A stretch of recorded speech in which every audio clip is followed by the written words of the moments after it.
Okay. I think we're live. We're live? We're live. We're live. Shh. God,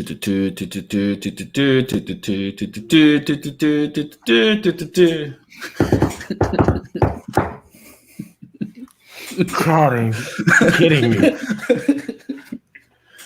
I just play like some drum thing on my phone. Oh no, we get booted off YouTube for copyright. Yeah. So turn it off. Turn it like. Are we loaded yet? Yeah, we. No. Should we start Almost. with? You should start with that other animation. Yes. The only thing is when you switch videos, it will for a split second show our video. So let me hide. No, he didn't.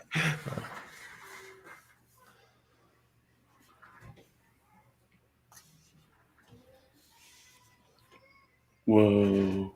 Yeah. Awesome. So cool. And we're live. We're live. Hello. Hello.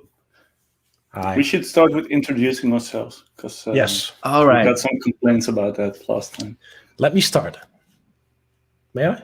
Yeah. Yeah? I'm Frank. Hey, Frank.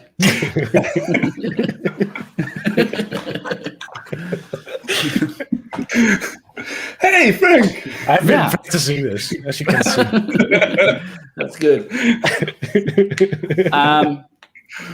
Yeah, I mean, I'm Paulus, also known as Baloop. I'm the founder of Home Assistant. But today, look, I also represent Let's Encrypt. And I'm Bram.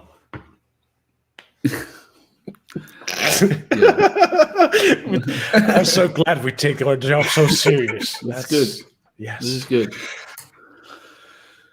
Right, a new release. Yeah. Do we have any guests today?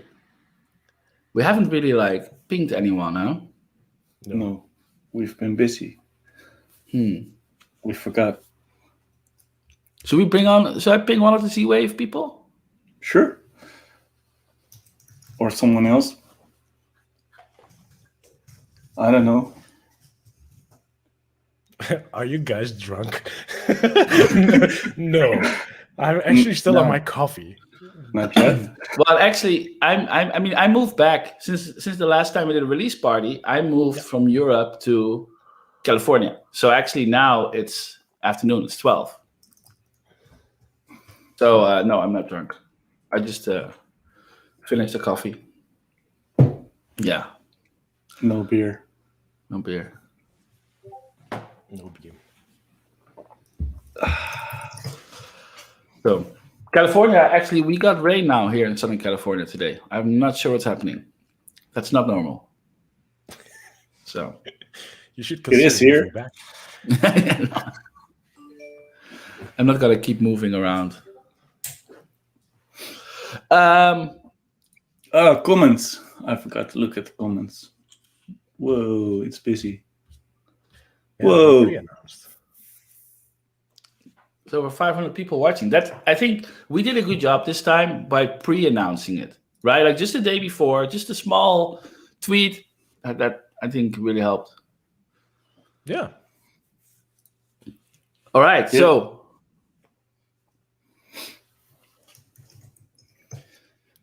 221.3. Yep.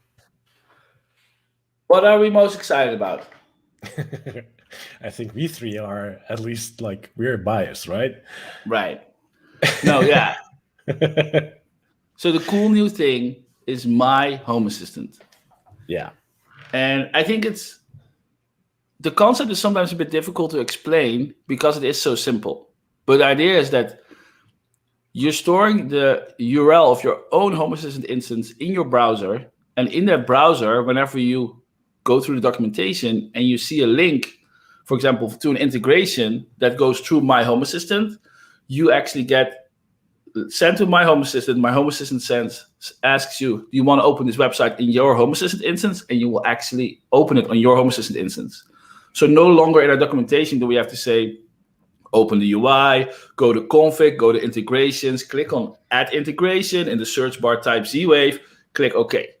No, now it's just a single button. And it's really cool because we have, we have pages. Every page in the configuration panel has its own link. All the links are predefined, so we're not going to be able to come up with random links or expand the links without doing a Home Assistant release. This is done for security reasons. And but we also have a few my links that will start an action, but not actually asks you to start an action. So for example, you can link to an import blueprint dialog with the URL of the blueprint already filled in. So actually Klaas went today through some of the most popular blueprints on the Blueprint Exchange and made sure that the descriptions of all of them have a import blueprint button. So now when you browse the blueprints in the forum, with one click, you get into your instance and you're going to be able to start importing it. Should we just demo it? Yeah, I can. I have them open if you want to.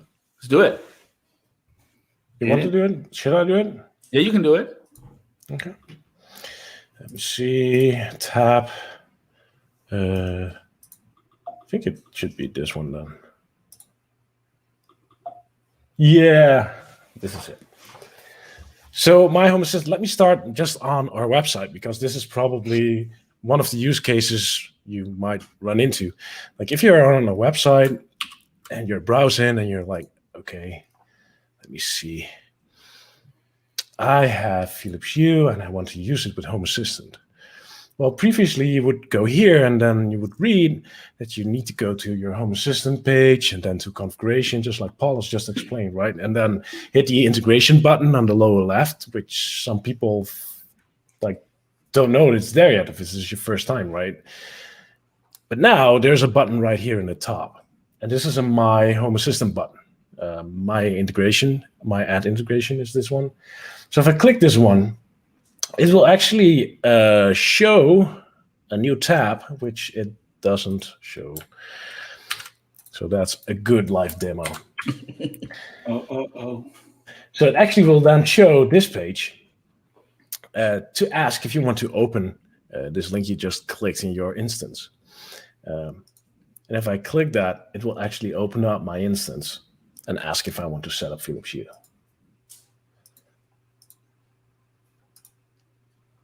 That's it. Boom. Bam. Yeah. Yeah. That's basically what it does. Right. And it's not just this, by the way. This is just one of the examples it does. There are many, many more cases My Home Assistant.io can resolve. I think the FAQ is the nicest one, right? Yeah. Yep. Let me zoom in a bit. Oh, low resolution image. There you go. Okay. So it supports a limited set of pages and links. So it's not that everyone could fabricate some link that can send to your Home Assistant instance. It will only support the links we predefine on My Home Assistant.io. So that's for security reasons. But also we can now generate nice looking links and badges. So yeah, you can go to your areas and automations and the configuration screen, import a blueprint, which is really cool, which indeed Klaas did today to a lot of blueprints on the Blueprint Exchange, to your developer tools, to your states. Well, basically everything that's in your configuration screen and even more than that can be created. You can go to with a link that is the same for everybody. And if I give you that link, it will bring it to your instance. And if I click the link, it will bring it to my instance. That's kind of the idea behind it. And that's really useful for, well, the documentation is one of the examples, but the blueprints is one, but also the chat or support. Like if you want to explain somebody how to go somewhere, you can give them a link now. So I think that is really useful. Weblogs, add-ons, we can even link to specific add-ons in the supervisor. So the list is pretty big, actually. Yeah. Paulus, it's a big list. It is.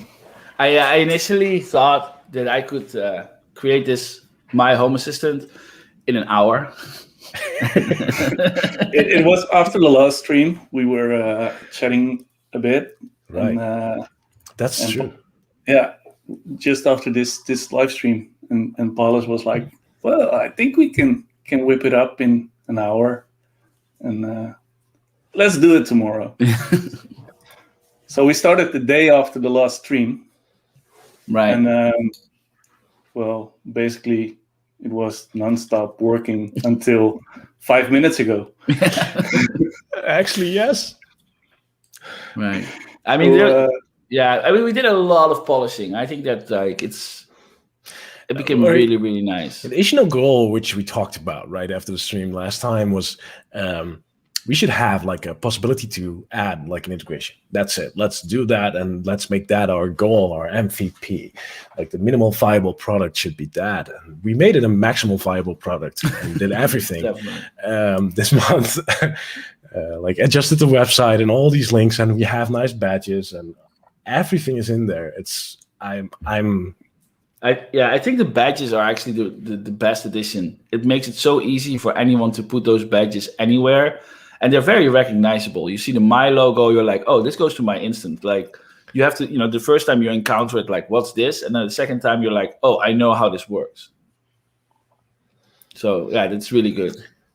Yeah, so I have a question here, which I will highlight. How does it know the IP address of my instant? It doesn't.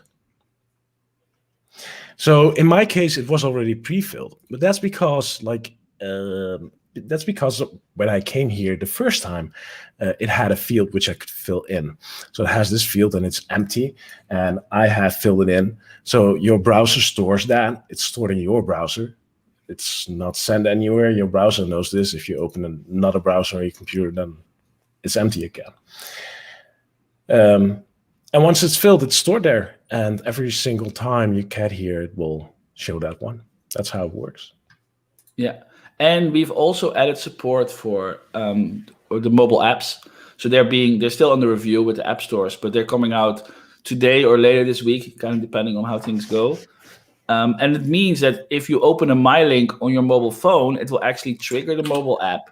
The mobile app will open and show the link. And when you click on open link, it will actually open the link inside the mobile app that's already logged in. So you don't have to be like logged in again on the browser on your mobile phone, because it will just show it inside the mobile app. Yep. Additionally, we have a link generator. So if you want to create one of those nice looking badges for your website or for the forums or wherever you want to place one, you can generate one on the My website. So you can say, okay, I want a button or a badge or a link that goes to, let's say Blueprint import. Then you can put in the URL to the Blueprint. So let's put in example.com, which typing is really hard now. And then it will have this URL here, which I can share with my friend. And if he clicks it, it will start import of that blueprint. But also the buttons here for the markdown, which you can use on the forms.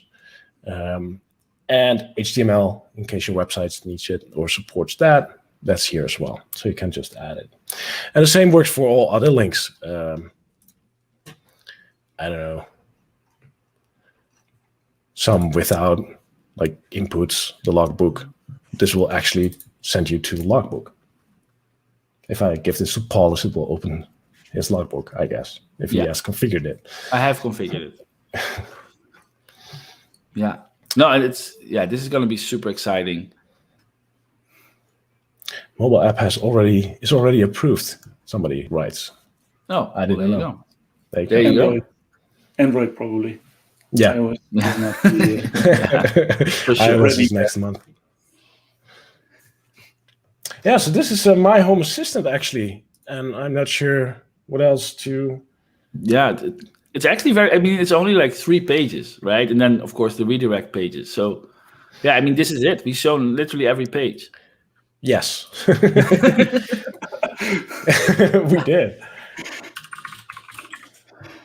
We did. I'm really excited about this. I've been going through the docs and placing links everywhere I could to make things easier already. like this little configuration link will actually bring you to the configuration. Oh, nice. Yeah, it's on a lot of places, and we'll extend support and put it on more places in the future as well, right? Yeah, and we're also open for suggestions. If you're like thinking, oh, I want to have a URL to this place, let us know, and like we can edit. And yeah, and with my Home Assistant, we are now able to kind of, this is the kind of features that, of course, you can already do if you have like a cloud app, right? Because the cloud app, everybody has the same URL, and so now we can mimic this, and for while everybody's having it at home in their own URLs. So this is really good. Yeah, I think so too. Let me see, are there any questions around this? I saw someone asking why he gets a 404. Right. You want to go, Bram? Sure. So my Home Assistant needs the My integration that was introduced in the release that was just released. So you need to 21.3 Home Assistant Core 2021.3. And then you need the My integration. The My integration is included in the default configuration. But if you have removed the default config, then you need to add the My integration yourself. Yes. And if those are in place, it should work. Yeah. Yeah. So you either have default config, like if you go to the My integration on the Home Assistant documentation, if default config is there, which is there by default, but some people remove it, right? And that's fine. That's totally fine.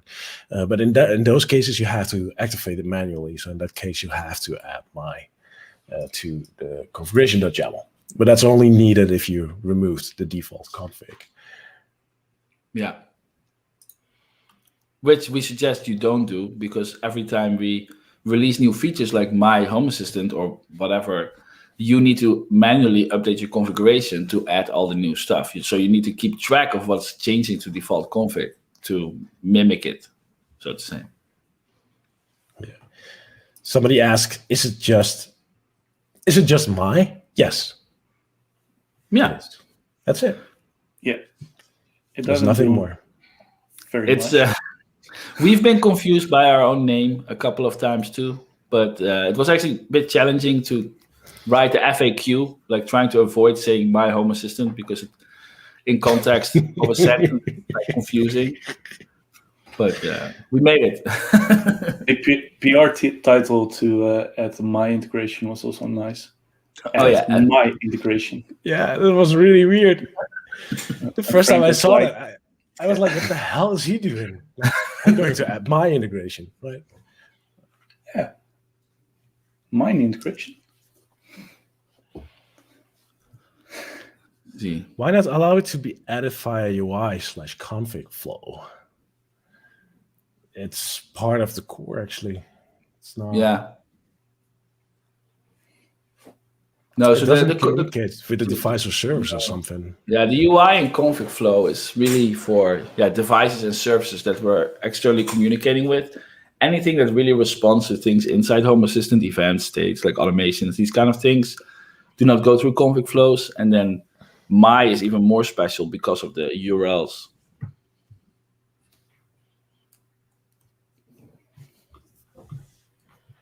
Jesse Hills, actually, who asked that, he is one of the developers of ESP Home. And he's working on something very cool together with me, is that we're working on just My ESP Home. No, well, it's about making things easier, but it's about onboarding. So we were trying to figure out, we want to build a Bluetooth low energy API that can be added to ESP Home and potentially to WLAD and Tesmoda to help set up the Wi-Fi credentials, so that when you like send somebody an ESP Home device, it should be easy to configure. You don't have to like the Wi-Fi soft access point to configure it. It's very fragile and it can get easily into an error state if you enter the wrong credentials, etc., etc. So we're working on an API. We're gonna expect more information soon. We already have a working demo, but it's not polished yet and stuff. But it's gonna be really cool.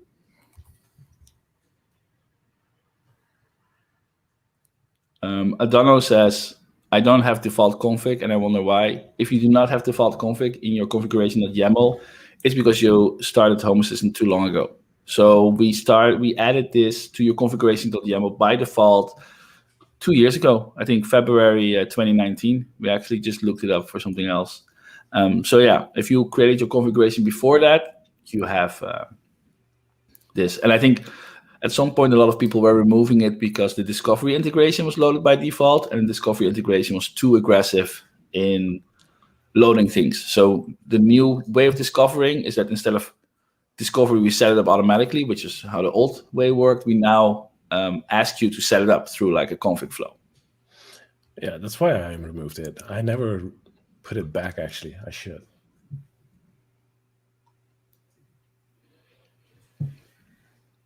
Rituals, is that the hand cream company? Well, yeah, they also make hand cream, that's true. Is that this company that like we had added integration for? Yeah. Yeah, the Dutch company Rituals. What do they do? They build like Air freshener. Yeah, kind of Right. thing, It's, like electronic one with different sensors and stuff, and then like makes your house smell. Well, I Like guess the idea. rituals. I think the idea is good, right? Yeah. I don't know. Yeah, this release, we saw a lot of new integrations. It's been really cool. And a lot of cars, actually. I mean, Mazda and Subaru. Yeah. Yeah, a little robot, that's kind of interesting. It's like a little box or something that is out cleaning and sensing and is smart and stuff. Like, that's a weird one. Yeah. The Climate sells a new weather integration. I haven't looked at it yet, but it might be a good alternative maybe for Dark Sky. I don't know. Maybe. Yeah, I think Dark Sky is turning off their API around this time or something, right? I saw a Reddit post about it. Yeah, I'm not sure. What's the one next to the FIA logo? Oh, the square. This one? FIA, it's the Federal Aviation Ministry. Yeah, what's that? That's a smart top. What? Yeah, we have smart tops, and we now support it. Yes. It's so cool to see that stuff being added, right? You're looking at it and you're thinking like, who the hell has this? And then somebody has it, and somebody will probably be happy with it, right? And does things with it. That's how this stuff works and like starts, I guess. Right. We added support for Honeywell Home, but if you have a Honeywell Home more modern version, you can also control. This is going through the cloud with Honeywell Home with their cloud API. But actually, more modern Honeywell devices also support HomeKit. And so with the HomeKit controller, Home Assistant can actually control it locally. So if you have a Honeywell thermostat, I would lean towards using HomeKit controller instead of the Honeywell Home. But it's still a nice addition for people that, I don't know, for some reason have like different networks or whatever. I want to communicate like that. Yep. Definitely. Yeah, interesting stuff. So let's see. Let's scroll down a bit. Let's see what's more in here, right? We talked about My Home Assistant already. So there are some buttons in here which you can play with to start little recording. Oh, the new one. Yeah. This one is cool. You want to use your existing screen to show the DevTools? Yeah, I think I can. Hold on. Bram, why don't you start?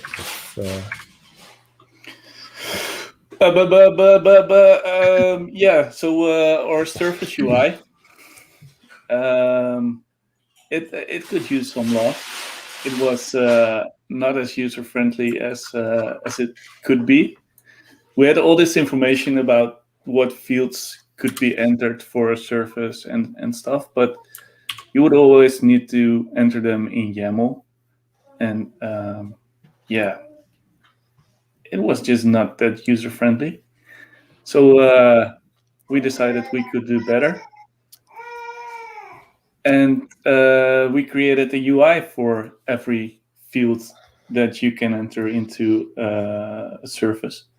So we already had some UI elements we used for the blueprints, and we reused them. So now you can call a surface like you can create a blueprint animation. So I think it works really nice. So right this now, is about the old way of doing it. Yeah. That Frank now has. Well, first thing to notice, what I really like is how we have more information available. Like, it's not only like the technical term for a service call, but we now also have like human descriptions. I think that is really cool. Not just light on, turn off, but it also tells you what it is, which makes sense for light, but for some other services, it doesn't always like make sense by name, right? Light up, turn on. Boom. Boom. There are a lot of options. I'm not even in advanced mode. No, but in the service tool, you always get advanced mode. Oh, right. That's true. That's true. So this looks very familiar if you have played with blueprints already. So it's like the same stuff, but now works in services. And we've added the names of fields and descriptions for it. And we add all the different types of fields to all the service descriptions. Also a description for the service itself. And the service has a name now. So all these things have been combined and changed into a new way of displaying how a service looks in the UI. In this case, it's light to turn on. I can now pick an area, for example, the kitchen. I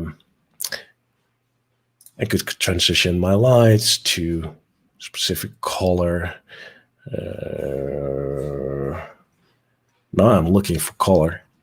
Oh, color name. There it is, Home Assistant. So now I can just change the and call service. So that's basically the same as previous, right?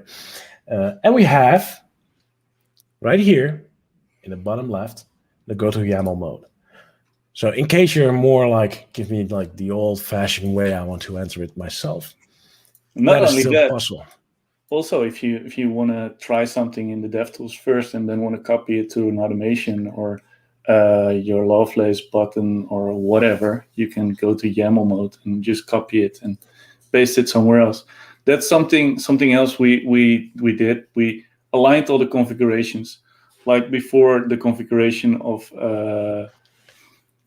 the automations and the DevTools were different. And Lovelace also. Lovelace still is a bit different as it has service data instead of data. But we tried to align it more. So one thing we also did was we added target support everywhere instead of only in automations. So you can now use targets in the DevTools and in Lovelace service calls. So you can use areas and devices and everything to target, and we have the UI for it. That's really cool. Yeah, and what I think is really cool is that because this now contains not only like the data, but also the service call itself.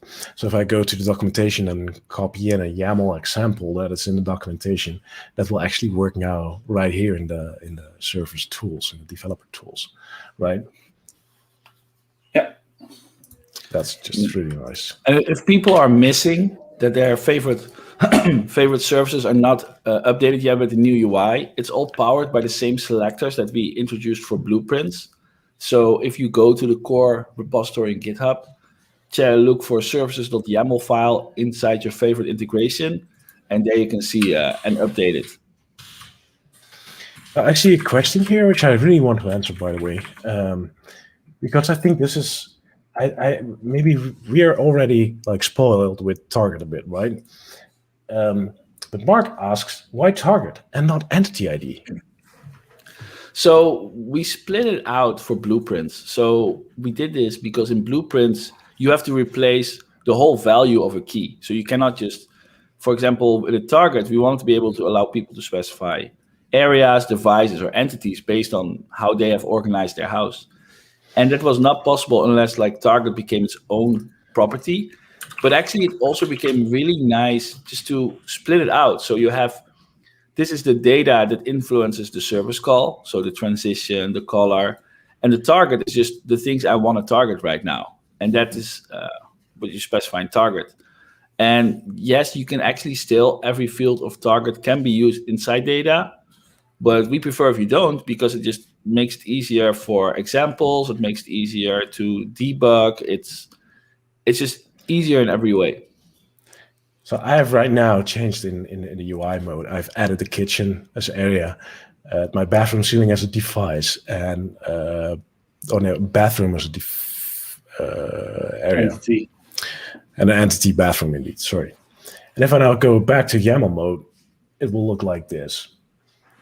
You can see this service call with this data targets all these devices in this area that supports this call, this entity in the bathroom, and this device. Right. And that's kind of cool about targeting. You target a service call towards something, whatever it is. Yeah. And this is way more flexible than the old method. Right. Brings us to the next question from Magnus. Oh, sorry about that. I just... Can you target an area and exclude an entity? No, that's not possible with just YAML definition. But if you're in the user interface, you can actually, and you have an area selected, like say kitchen, you can actually expand it. So then it will turn into everything that's inside that area, and then you can remove the one that you don't want. But it will no longer update with new devices Right. you add to an area. That's trade-off. Then Blake has a very interesting question. Do you think Target will support areas for things like triggers? And this is something that we actually, in the original blueprint design documentation that I wrote, this was actually one of the ideas, is that you could set up an area to use as a trigger. And then whenever the area changes, we would automatically reload your automation so that to resolve to the latest entity IDs for the trigger. This is something that obviously also inside the trigger can happen. But this is something we haven't built. So this has been on our mind. It's not currently on our mind, but it might happen this year. I mean, nobody knows how. But I think it's still a good idea, because you say, hey, if motion is detected in this area, go turn on the lights. I mean, it seems very reasonable. So I think, and it would also be a nice blueprint, right? Just to be click, you pick an area and it works, basically. Yep. So what I would like to open up, which I'm going to try, is automations. Because this was the developer tools, right? So let me add a new automation here. And in this case, the action call servers will actually have same UI. And now you see indeed a limited set of things you can do. And that's because in my case, I have turned on advanced mode on my profile for screenshotting today. But if you enable advanced mode, you will get them all. But if you have not enabled advanced mode, it will just show you the most common ones that are, like, probably in most cases enough to actually automate your home via UI. Yeah, this is going to be very cool. I think this is going to be super helpful and just quickly like whipping up automations even faster than before. Yes, absolutely. Yep. So we have added support to for this new UI to all main integrations from Home Assistant, like the fans, the lights, the switches, the what else do we have? Like Media a lot players. of a media player, indeed. All of those have been. And things like Notify and TTS also way better than before. Oh, right. So that's say, right?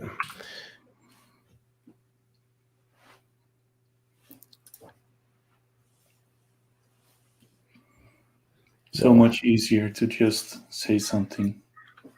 Right. Yeah, I think one of the steps we should do is it would be nice if language was like a drop down. Yeah, that's But would already be possible. By the way, we could do that easily. No. The problem is that it depends on the thing you chose, right? So Yeah, but it's dynamic. We push it from the back end, so the integration could pass its language choices to the say, and then pass that to the selector. the implementation details. Yeah.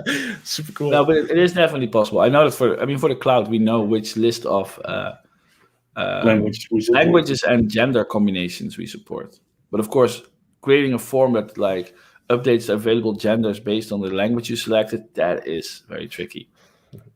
Because that's not Somebody something. says there's a test button missing. No, you need to go to the dev tools if you want to test this. It would be nice, maybe in the over there. Just run. Run Yeah, action. just run this action. If you save it, you can. Yeah, okay, but then you run the whole sequence, right? But it's not like let me test this one. Kind of neat. Next release. Create a machine. We'll look into it. So yeah, this is the services UI. Did we miss anything? Probably. Yes. Definitely. So one thing for your automations, like the old syntaxes, we will convert them to the new syntaxes because your old automation will not have used target probably. So we will update it with the first change you do to the automation. Or to the service even. Service action, I think. Except here in this case. Yes. You did this for no. It's correct in this case. It's correct. Oh yeah, it doesn't have a target. It doesn't have a target, indeed. It isn't a target. So this is the wrong example for this. This is the wrong example. All other cases probably do. This is the one of the few exceptions. But the thing that I wanted to show is there's still YAML mode in here if you want to. Yeah. So that's kind of neat. I think this is really a really good addition for like making it more clear what it does. You do not need to have the documentation besides it to find out what to put in. I think it's really natural to just like check some boxes and go. Yeah. Yeah, the checkboxes are for optional parameters. Yeah. Enable and disable them to send them or not send them. Yep. And the same thing goes for, what was it again? Well, let's pick the ArtGuard example. In case it doesn't know, then it will just show the old one until everything is migrated. There's still a lot of service descriptions, as we call them, to be migrated. Yeah. All right. So Cool. The release notes again. Next one. Two down. That's it. You know, I think last time we said like, oh man, we should really like create some notes before we actually have this call, so we can know and prepare this. But I guess the release notes work. Yeah. Yeah. Kinda, maybe. Yeah. Oh. Somebody's asking if there's a quick recap on ZWave.js, but we'll get there later. I can go there. It's the next point after this one. No, let's do this one. So, suggested areas is a new feature that will help Home Assistant, help integrations, help users organize their entities. So, we integrate with a lot of there's a bunch of integrations that integrate with systems, like systems that have their own notion of areas and their own notion of devices and these kind of things. For example, Philips Hue is one which knows about your lights, and you put the lights in areas inside the Philips Hue app. Now, when you set up Home Assistant with Philips Hue, we used to discard that information completely. Like it was just not available. And that is kind of annoying because why wouldn't we use this information? So now, with this new setup, now we will actually look for an area that has the same name, and if it doesn't exist, we will create an area and put the device in that area for you. So that way, if you onboard a new Home Assistant and you set up Philips Hue, Bond, Hunter Douglas, Lutron, Sonos, all your areas are already set up correctly.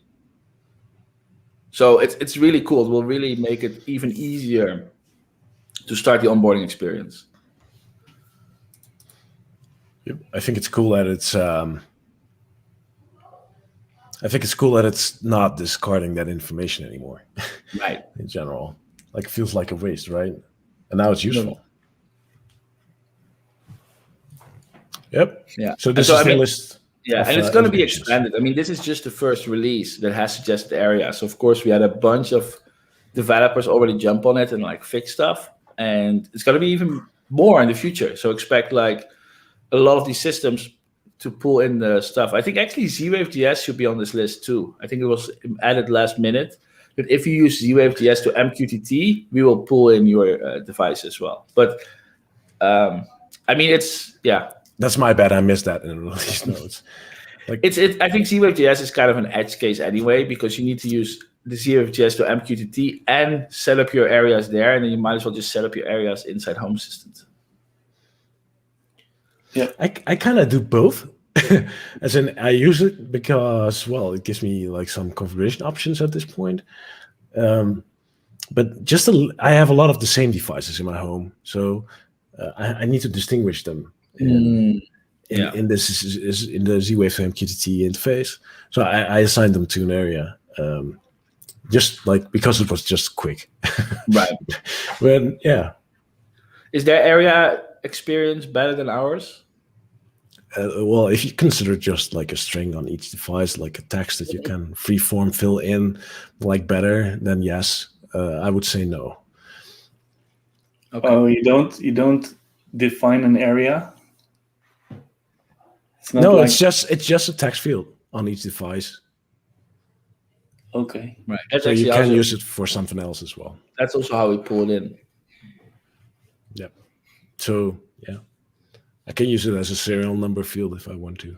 Like, probably not so helpful when importing it to Home Assistant in that case, but yeah. Right. That's basically it. But yeah, this is I'm super stoked about this one too. Like, this is so cool about this release. There's a bunch of stuff which it's not like, nothing is super major, but it's all like small but medium-sized and meaningful projects, I would say. It's not like high on my wish list, and I'm maybe not even realizing you need it, but still now it's there and you see it. You're like, why didn't we had this before? No, definitely. Right? Yeah.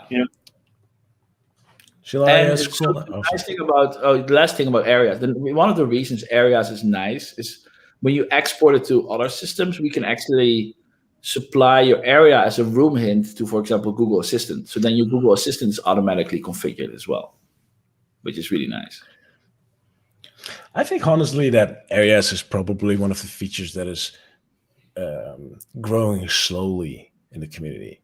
Like, everybody's still used to groups, right? Like, a lot of people are still hanging on to their old-fashioned groups, which I guess makes sense of some way, maybe for some reasons. But in general, I'm personally using areas more and more just because I can say turn all the lights in the area. Right. And I do not have to maintain a group or do anything else, and it works for all kinds of devices, and it's just like great grouping kind of mechanism, which can be used for a lot of things. Yeah, and now with targets in Search Calls, it gets even more useful. Right. Or easier to use. You could already use it, but yeah. Okay. All right. Fan speed, 100%. So I promised on ZWave. Now we get fan speed. Oh yeah. So before doesn't make sense. So when we initially introduced fans, we made the mistake of saying we only support 3 fan speeds: low, medium, and high. Well, and off. So that meant that any fan that supported either variable speeds or at 4 speeds, or just we couldn't work with it. We had to tell those integrations, no, you can only offer 3 speeds, deal with it. And of course, people don't like it. People want to be able to tweak their fan and all that stuff. So Draco has worked like very hard because he has overhauled every single fan integration to make sure it works with fan speeds now. And it was a lot of work. But now, not only do we have this in the UI, but also actually Google Assistant, HomeKit, and Amazon, they all also work with fan speed percentages. So all of a sudden that mapping is becoming way more natural. And yeah, I think overall it's a big win. I think that for some places you can still use fan presets, low, medium, high, if they are available, but otherwise it will fall back to percentage. Yep. I think it's really helpful that there's now the notion of presets. Like before it was low, medium, high, or off, even if your device had like only low and high maybe, that fitted. But if it had like an additional one, like silent or eco or I don't know, like that wasn't supported, right? And now with presets, those integrations can actually support their weird or specific fan speeds. I think that is really cool. Yeah. Well, a glance at the new service call UI again in Actions that now has the percentage as well. I can't get enough of it. We're skipping this section. ZWave.js?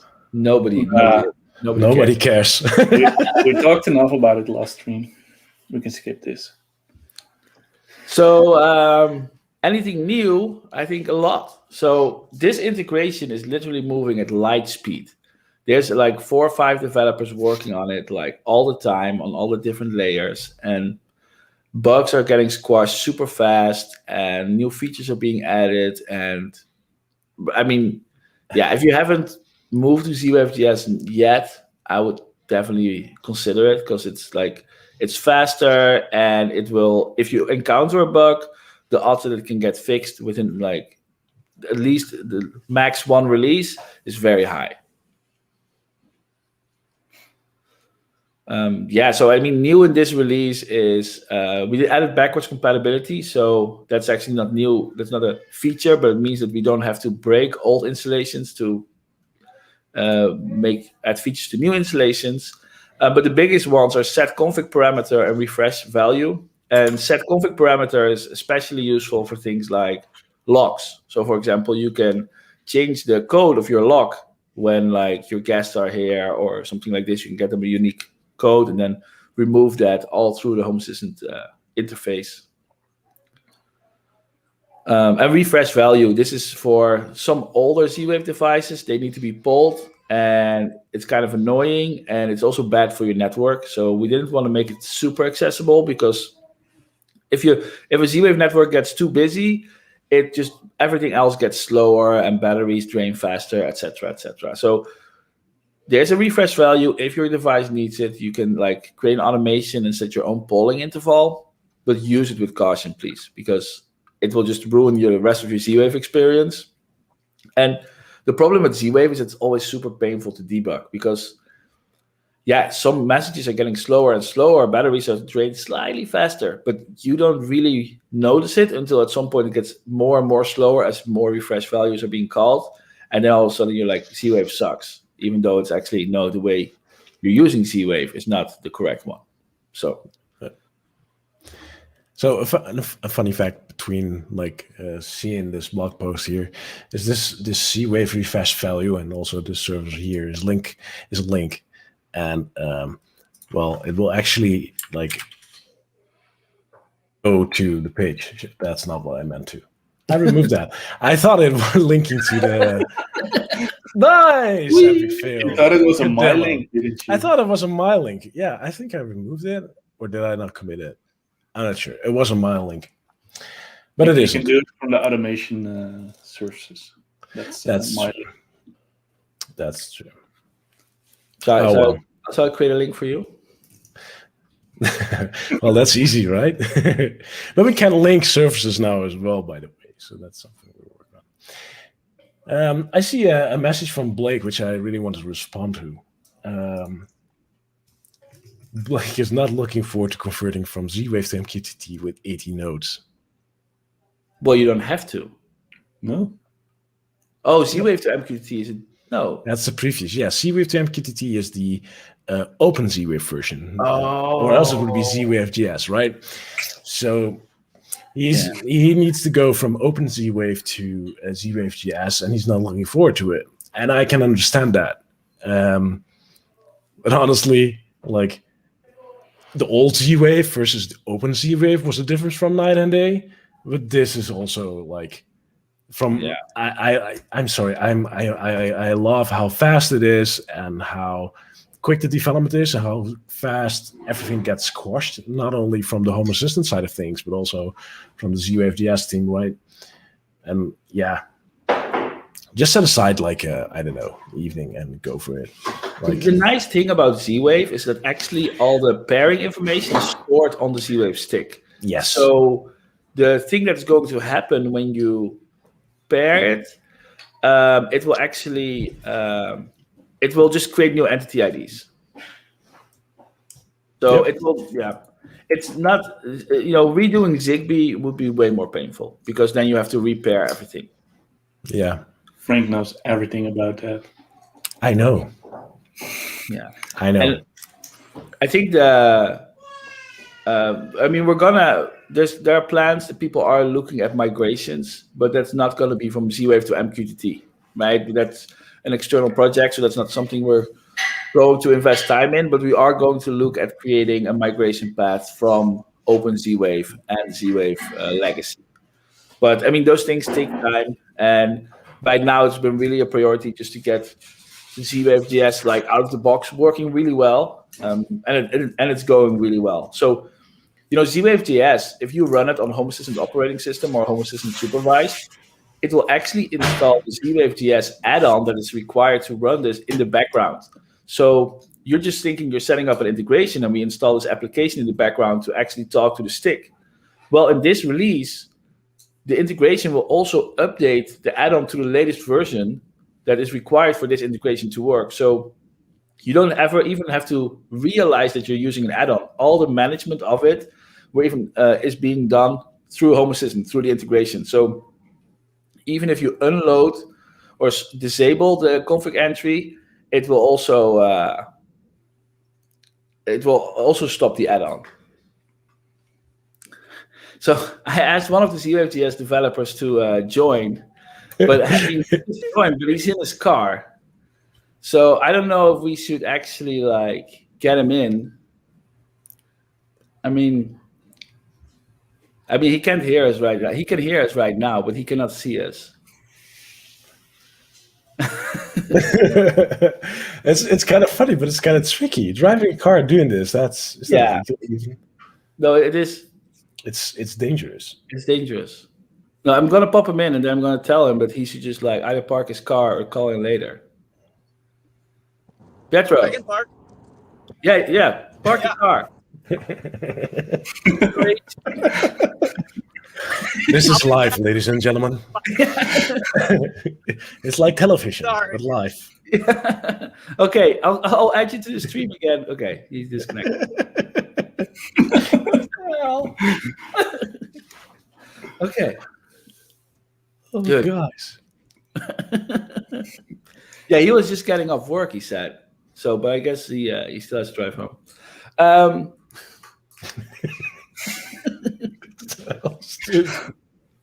So ZWave JS has also added support for entities in the number integration. So the number integration has been an integration we added a couple of releases ago, and it's to represent devices that have a numeric value that can be changed. It's not meant for configuration settings, but it's really meant for things with numbers. So the one especially that's being used for right now is heating valves. So it can I don't know exactly what related to heating valves, but maybe Petro can help us. Well, I got one. So let me pop it up. Can I share another? No, I cannot share another. Then I have to go away from the. Okay, well, we can. Let me go to the states. So here I have one from Flint's bathroom. That's the thermostat, and it's the valve control indeed. So this will show like a number percentage. I think, not sure what this number actually is for a valve. So is a percentage on how far it's open, I guess. I think so. So what I mean, do you know what it is? I've never used it. You talked about it, and I went to the states panel and typed in the number, and I was like, oh, I have number entities. But isn't this a climate entity too? Or? Yes, this is a climate entity. So this is a thermostat on the radiator. No, it's a climate device. It's a climate device. Does it have a climate entity, or is it just a number entity? That has both, probably. Yes, it has multiple. So in that case, I should probably pick up his thermostat. There it is. Okay, so if you now turn this heating up, you will see that value go higher. Why is it off, by the way? It's pretty cool as well. Oh, is he sleeping? Yes. Well, he's tucked in with thick, so that's okay. And by the way, this is the temperature control behind the curtain, so that where the heating is. So that actually, it doesn't make that much sense. Like that's the coldest part of the room, right? It's near the window. But now I turned it up. So it should be heating now. Yes, it is current heat. So then I would expect that value to go up, right? Or I don't know. At least we support it.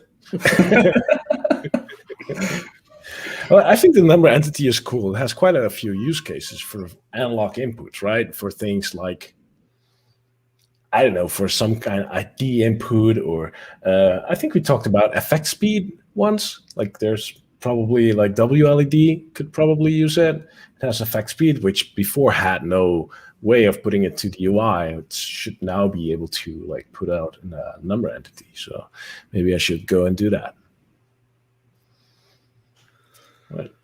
Right. So yeah, let's move on to the next section while we wait for Petro to come back. Oh, this one is also really cool. This one is hard to explain, actually. It is. So we this has actually been implemented by Eric. Eric started working for Nabukasa last month ago, and he's been working full time on the back end and the core, and he's improving tons of stuff all over, which more will come later. But one of the things he has been working on is using variables and triggers. Now, using variables and triggers is not so straightforward because our current trigger section automations actually allows you to reference trigger variables. So that means that those variables will be evaluated after a trigger triggers before we evaluate your conditions. And that meant that to actually add variables to triggers, we had to add a new section.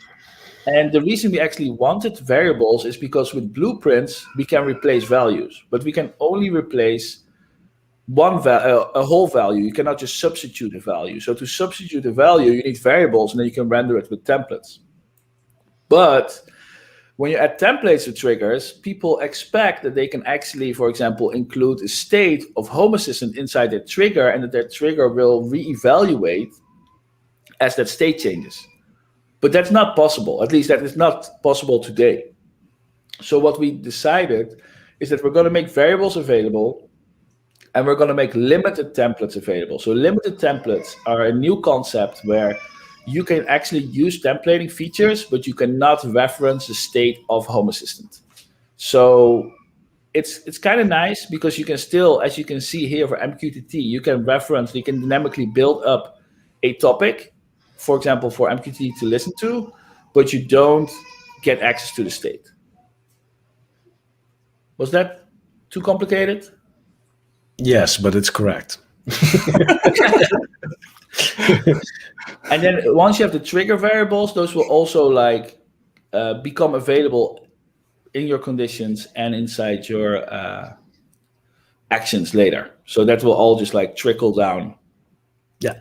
So basically it's variables for triggers, and we have templates in triggers, although those templates are limited, as in they cannot get to the Home Assistant states, but all the other stuff works, right? Yeah. So you can still do calculations or make like a piece of text or something. Well, like in this example, it will create like the topic dynamically based on variables. And those variables could be inputs for blueprints, right? So blueprint could ask for the room, which you can fill in, and then the blueprint will actually like have this complicated piece. So that's the idea behind this. It will bring template blueprints to MQTT mainly. Yeah. That's the main goal. Right. Another cool thing actually that Eric is working on, I know we should already spill the beans, but it is automation and script logging and tracing. So right now, an automation or a script is kind of like a black box. It runs and then it stops somewhere, and you don't know which conditions stopped the further execution of my automation, or what were the variables passed into this action, and why did it do what it did.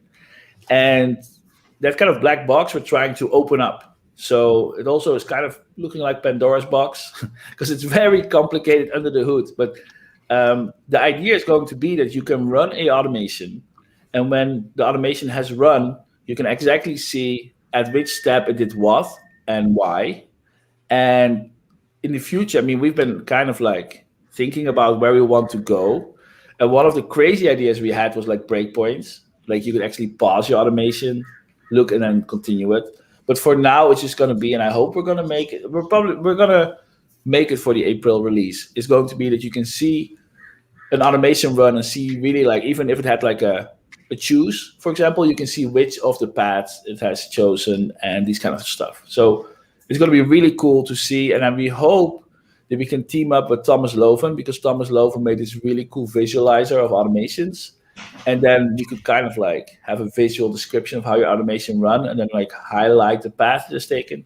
I mean, we have a lot of plans, so I don't want to put too much pressure on Eric, but the foundation is in place, and the PR, I promised to review it like 3 times the last 3 days actually. So today it's going to get merged, or tomorrow probably.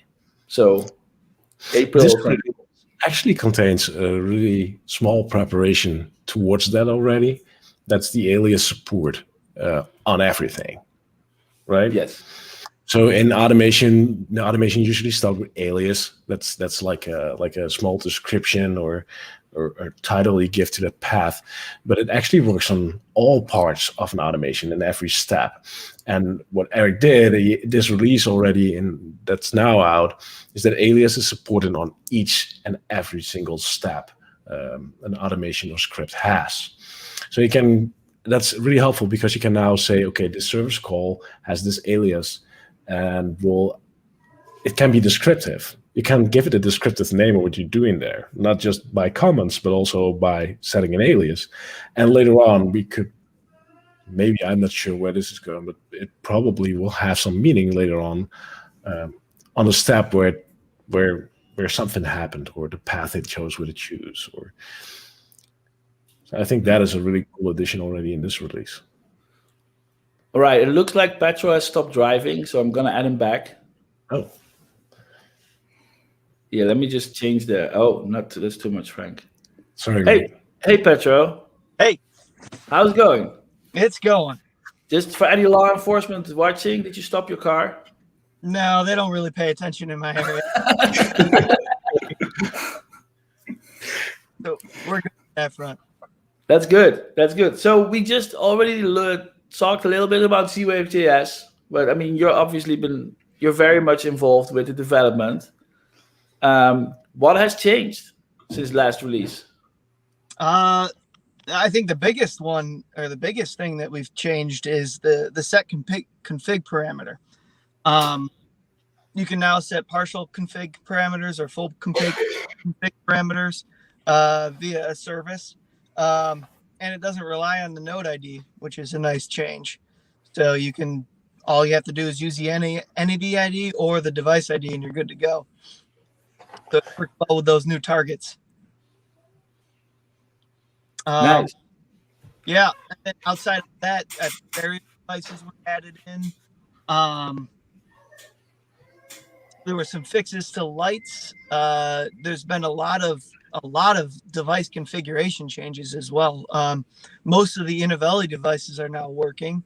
I think BL Howard has also been going through and adding a bunch of other devices, importing them from the ZWave collective. So there's been a lot of changes in the device front. Yeah. Actually, I mean, let's you mentioned Innovelli, and I think we mentioned them in the last stream and saying there were some issues with them.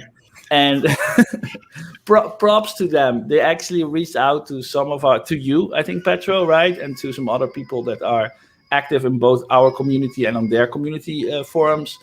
And and so that's why like they offered like to send some devices, and they offered like some help to get it all resolved. And now most of them work. So, and they have specifically, I've been dealing with them. I own a few of their devices, more than a few, to say the least. So I've been working with them closely to get all of their firmware updated as well. So I would see in the next coming weeks, we're going to see a lot of changes on, at least from them, getting devices working better. At least, especially their two newer devices, which is the light switch and fan combo, and the light strip, which is the LED light strip. Both of those are using the new ZWave. I think there's a number, Z700, that new chip. Both of them use that chip, and there's a few minor issues with it, but they're hammering through those firmware changes as we speak. That's nice. It's great to see more and more companies like taking it seriously what's happening in open source and making sure that their software works really well. I think in the past, AOTech has been providing us with devices so that we are able to test and verify that their devices work. But actually another company, Quibino, I think it's a Polish company, they had one of their QA engineers create a full-on report of like testing all the different edge cases and all the stuff of all their devices with Home Assistant, with ZWave.js, and they sent the report to us and the ZWave.js developers. And I mean, we haven't fully gone through it because it's really expensive, like it's really long, but we're going to fix all those issues. And it's really cool because at the end of the day, their device is going to like work really well. And so we're hoping, and we're trying to get in contact with more ZWave manufacturers to hope that they can also test their products against the open source controllers to make sure everything works like expected. Yeah, we should definitely reach out to Jasco then. If So you listen, this is how we're gonna just call out another company. Yeah, your products is not like it's not working that well. What did we say last time? We should repeat that. It worked. No. Yeah. Oh yeah. Yeah. Somebody asked Petro. I don't know if you can see the comments because I think you're on your mobile phone. But somebody asked, "Are central scenes supported?" I don't know actually. I haven't used them. That actually is on my list of things to test. That and group node association is available, but you need to have ZWave JS to MQTT to set all that stuff up. So hopefully I'll have an answer soon. I know I want to use central scene. Right. I think so. Yeah, that's we'll hear about it more then. I think you just mentioned the ZWave 700 chip. That is like the new generation of ZWave chips. I think mainly they're backwards compatible, and I think most of it should already work with the ZWave.js driver. I know that I had a call with ZWave.js and with ZWave 2 months ago or something ish. And they actually were going to send a 700 stick as well to Dominique, who runs the ZWave.js project, to make sure that it works. So I'm pretty sure I've been combing the forums a lot, and I'm pretty sure I've read many threads where people say that it works perfectly fine. that's Where awesome. it didn't work in the other open source package. Right. So I think we're good to go on that front. Most of those issues that I listed were on Innovelli's side, but like I said, I've already talked with a few of the guys there, and they're working on making those changes. We also, on the ZWave.js side, Al made a few changes to make it so that those issues weren't even a problem. So there was a few onboarding issues where when you first set up the device, it would search for the parameters infinitely. That was something that was fixed, which is an issue on Innovelli's side. But they're both of them are going to fix it, so we're good to go. That's awesome. I think that's one of the things I really like about the way we do ZWave.js is that with the old legacy ZWave integration, we used to have a lot of quirks on our end in Home Assistant. And now a lot of these quirks are just pushed into ZWave.js. So that means that ZWave.js can already normalize it a lot better because they're closer to the source. And any other package that uses ZWave.js can also benefit from it and also submit their own fixes for quirks and stuff. So as an open source, it's like it's the best for everybody. Yeah. And go for it. No, I just think ZWave.js, after using it for I don't think I'm about 2 months into using it, it's eye-opening how good this is in comparison to what we've had in the past. I mean, just the device settings alone, you don't have to tinker in the background as much. Right. So hopefully when we get all of the controls and the functionality into the integration, we should be good to go for a very long time with minor changes and not much overhead, which is the goal, Yeah. I think once once it's a little bit more mature, we're also going to try to get Home Assistant ZWave certified. So that's something that ZWave really wants to see that we try. And that's going to be great because once we're ZWave certified, we get like the stamp of approval, but you need to handle a lot of edge cases. There's some UI requirements, etc., etc. So I think it's going to be good to get certified because it will force us to like fix all the outstanding issues and they just have a list for us. Yeah. That'll be very good. Was there another ZWave questions in the chat? Boom, boom. Can you add multiple ZWave.js nodes to help with latency? I believe you. I know people have done it. The server itself accepts more than one connection. I have not done it, so I can't tell you how to do it.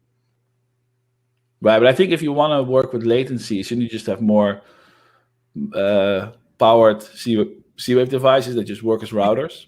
In general, so my mesh at my house, I have about 60 to 70 devices.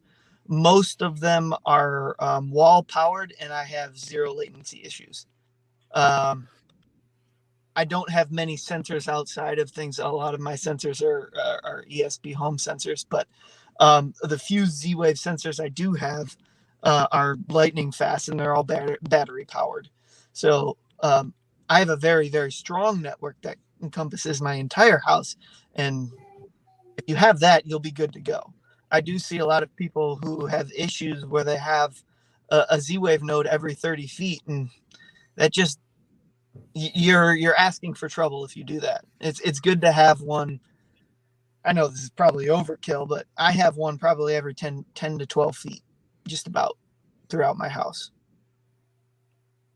Right. So, I mean, Blake is saying, I have 100 feet gap between the smart garage and the smart house. And ZWave lags by almost 500 milliseconds to 2 to 3 seconds.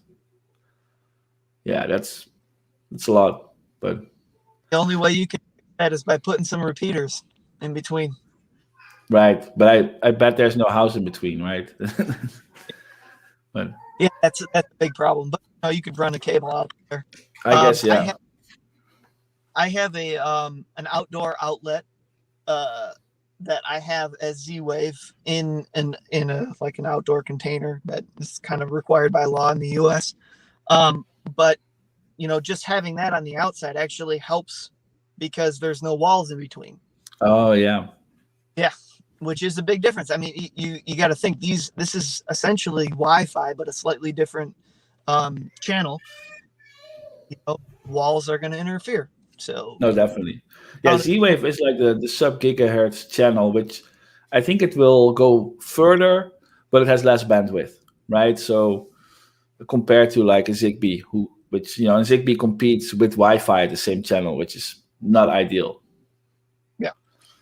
But I mean, they are winning. I mean, Chip is also going to go be on 2.4 gigahertz, right?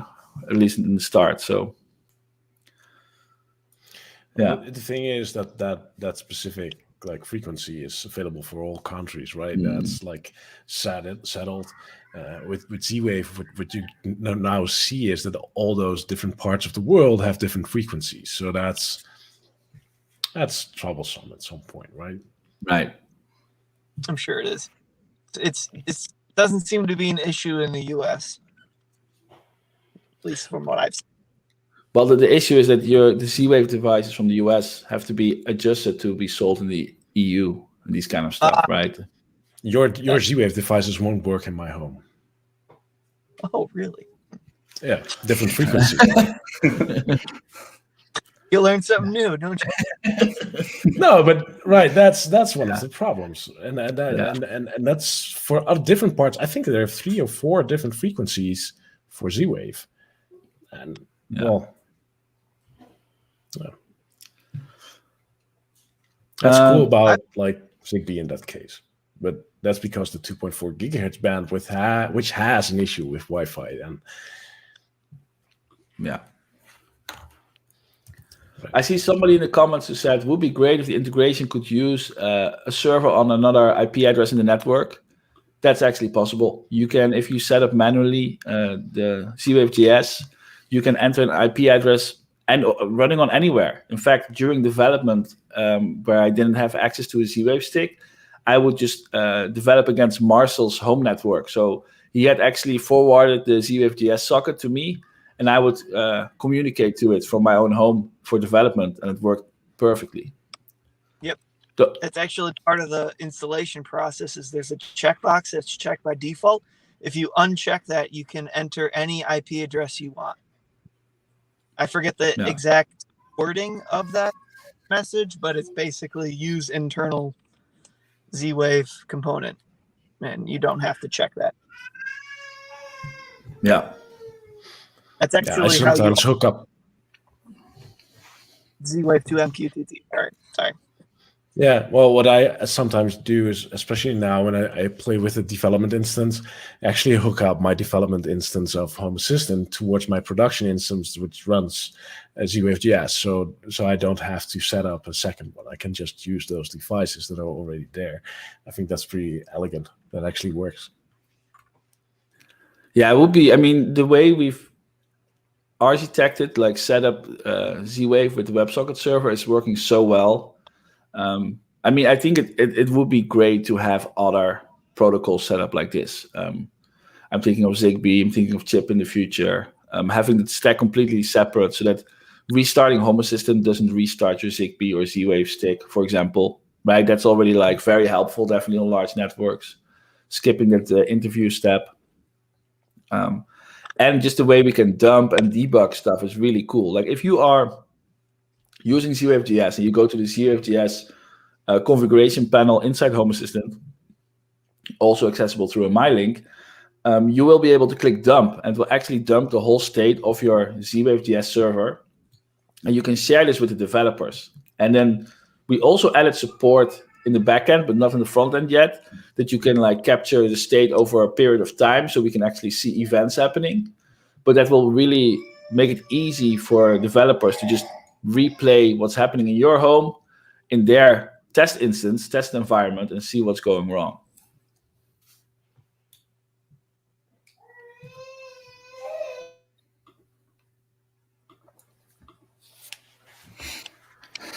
Okay. Are we anything else on ZWave? Will ZWave.js allow for over-the-air firmware update of devices? Asks FuzzBreezy81. I believe we are planning on doing that. You can actually do that right now if you use ZWave.js to MQTT. Is that like a button you have to press in ZWave.js to MQTT? Or do you do No. it automatically? You got to use an MQTT command. If it is a button, I haven't found it. But I've been using just you subscribe to a topic, you send the information over the topic. Remind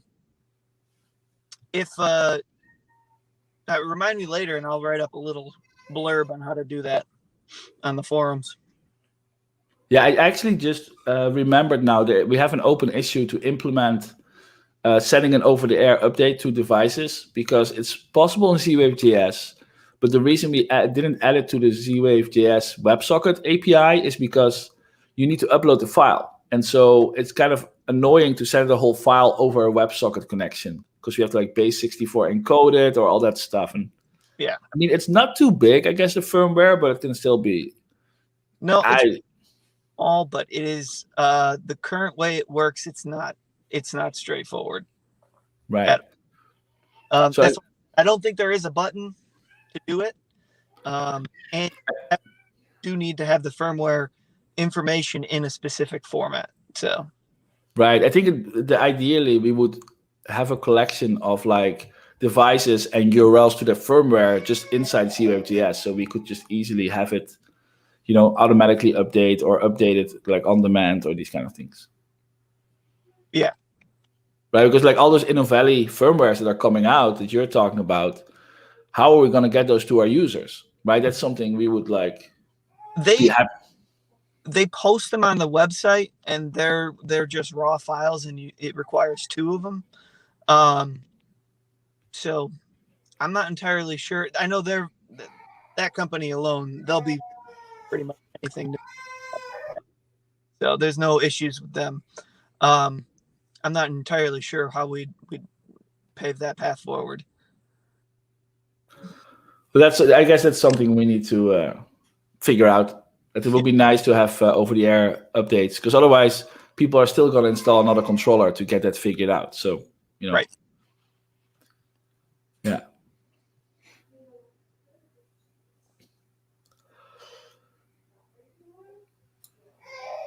All right. Shall we move on to the next subject there? Do we have more? Well, we have, actually. Whoa. We have. Well, I will take this time to go then. It was nice talking to everybody. Oh, thank you, Pedro. Thanks for joining. Thanks for Pedro. being. Thanks for having me. Bye, guys. All right. Bye. Bye. Bye. That's cool. Yeah, I think that, I mean, now that I guess we started the release parties since I was in Europe. So now this is my first time being on the West Coast again. And the timing is really unfortunate, right? Like we started at 12, now it's like 1:30 in the afternoon. It's, most Americans will not be able to join because they are working and these kind of things. Sucks for them. I guess it's during your lunch break still, right? Could try a different spot once. Yeah, but evening for the US means that like you get up at 5 or something. I don't know. But, Okay. Well, if I do get up at 5, then Karen. yeah. if I do get up at 5, and then I get commented on the fact that I'm awake. So happened this week. Well, yeah, I just don't expect what I'm posting in the chat. That all of a sudden you're like responding like. Paulus was like spamming all kinds of links and thoughts on a private chat, like, and we're all in Europe, so he didn't expect somebody to respond probably. So I just pretended I wasn't there. In that case. All right, so let's continue on the release notes there. I have a sense. Do you want to try, Paulus? Do you want to try the next like heading? Ooh. Oh, he can do that. No, I don't. My son can. Overzettelser i supervisor panelet. Nice. I don't know. Thank you, Ludius, for contributing this part. I couldn't have done a better job. Well, I could in Dutch, but then Yeah. it's awful. That would be awful, by the way. So this is a little side note. The supervisor has been updated as well this release, and this new supervisor will bring in translations. So the supervisor panel now can be translated, and those translations have to be created. So don't expect to go there today and see everything in your language, but it's now possible. And if you want to, please help us out translating. It's no coding involved. There's a nice UI. There's a link here where you can go to where you can sign up, and then there's a nice interface that can help you translating. It's not like you have to code or something. Everybody can help translate it. So yeah, please do. I'm gonna post the link in the chat. Oh, that's a good idea. And it's also the translations there is for that helps translating all of Home Assistant, right? It's not just the supervisor panel, it translates everything we have.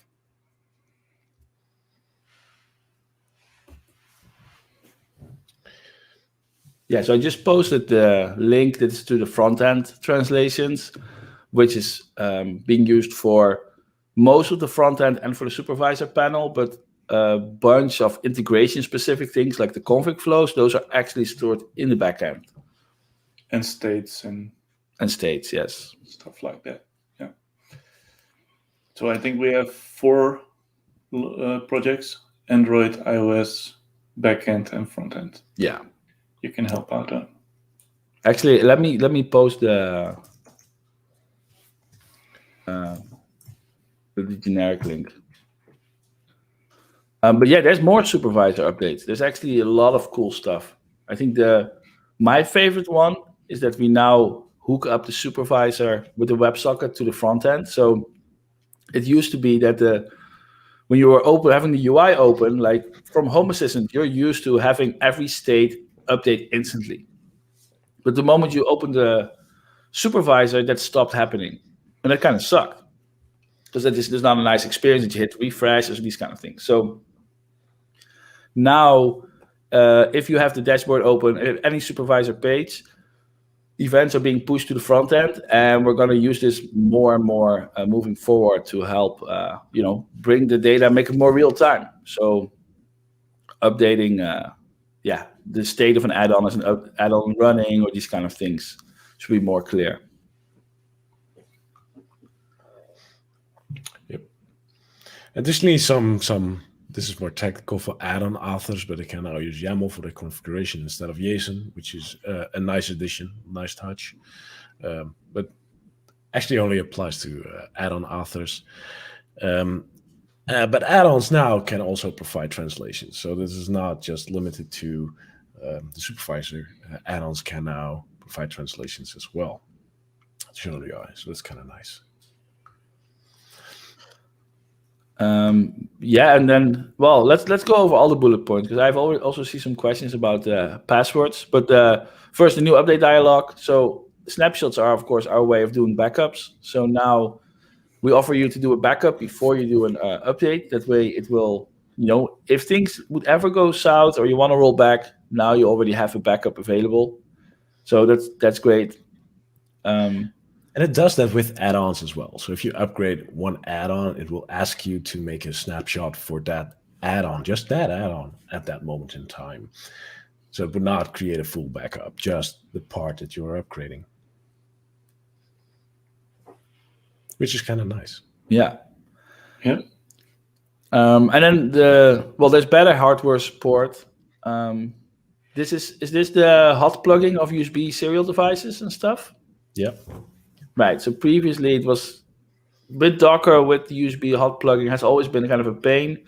Pascal figured out a way better way, and that's running now. So it should be easier and better to plug in devices. And I think we have UI autocomplete.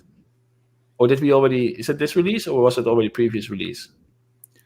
Did you get drop downs of the available devices when you? That's already I think. Okay. Not sure if that's in beta or dropped stable. No, that's stable. That's stable. Okay, so yeah, Yes. if you have to pick a USB stick, you can now actually autocomplete, as some integrations had already implemented for their config flows. And so we're trying to standardize this, right? It would be great if we could have this is a list of known ZWave sticks. So when we see a ZWave stick, we can just start the whole party of getting ZWave set up for you. The last one, Frank, do you want to talk about that? Because I think you know the most technical details. Yeah, this is actually kind of nice that it now is landed inside the supervisor. For the community add-ons, I've been doing such a thing already for quite some time, but we have now what it now does. It checks for all passwords it can find that you configure inside your add-ons. And if it finds a configuration parameter that has a password, it will actually check that password against the have I been pwned password database. So the have I been pwned password database contains all leaked passwords ever.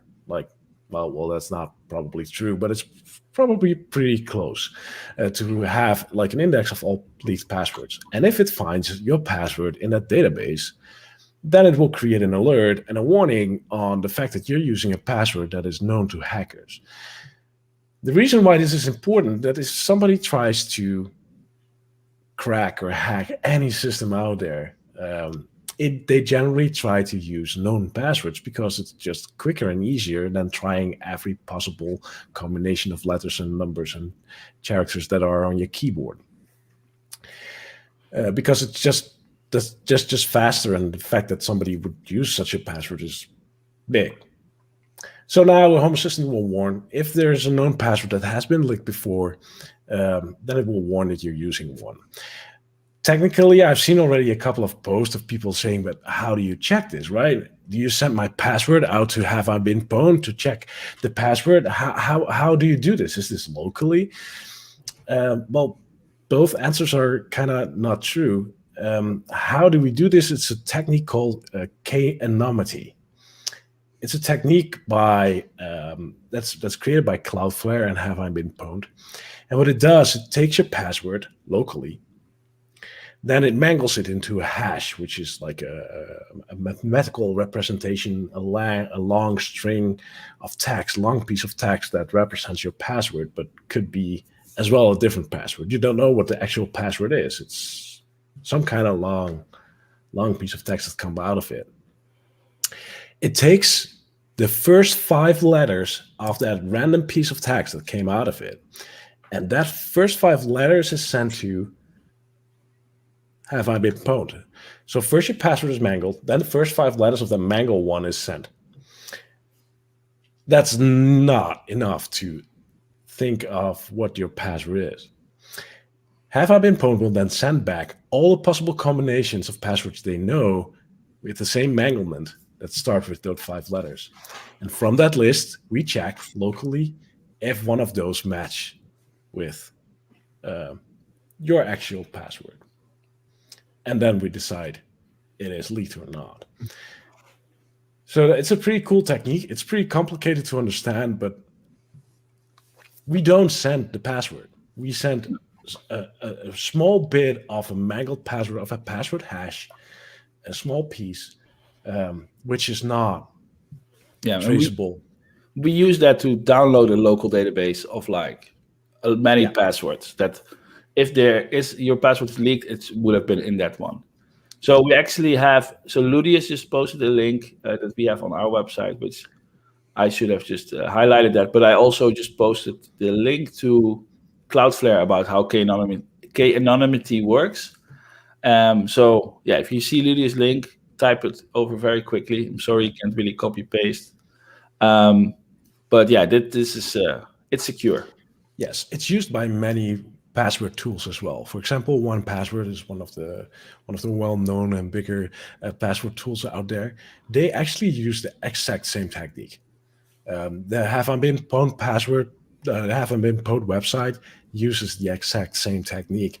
And the cool thing is your password never leaves. It's just like a small bit of a result of a mathematical quiz that leaves it. And that's really cool.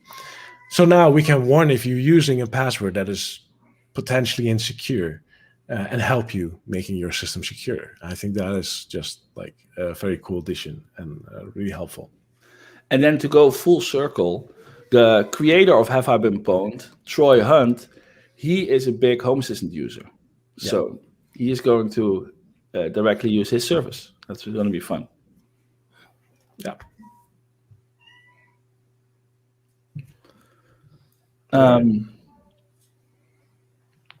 Right.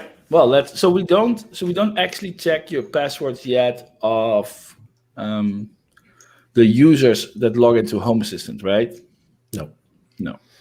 This is purely limited to like the specific configurations of add-ons at this point. But maybe in the future, I don't know. Yeah. Yeah. All right.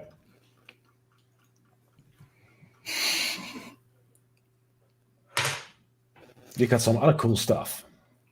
Right. Better Shelly support. This has actually been really nice. Been requested many times. There's a bunch of Shelly battery operated devices. So they just come on the Wi-Fi from time to time. They will send their data. They will become like, hey, I'm on the network. Send a discovery message, then send their data, and then go offline again. And for a long time, we didn't have that good support in Home Assistant. Like, if you were able to wake them up, and you could set them up in Home Assistant, that would work. But Home Assistant would print warnings like, I cannot connect. And with this release, it just all works. So that's been really great. The team behind Shelly has been really working hard and fixing all the edge cases and stuff. It's been really good. Home Assistant Color, I guess we already talked about that one. Alias, we've also talked about. This one is nice. Bram, you want to talk about this? Yeah, sure. So you can already disable entities and devices, and that was already possible. Well, entity came first, devices came 2 releases ago or something, or the last release, I don't know. And now we also added the ability to disable an entire config entry. So that means that every device and entity inside that config entry will be disabled and no longer set up.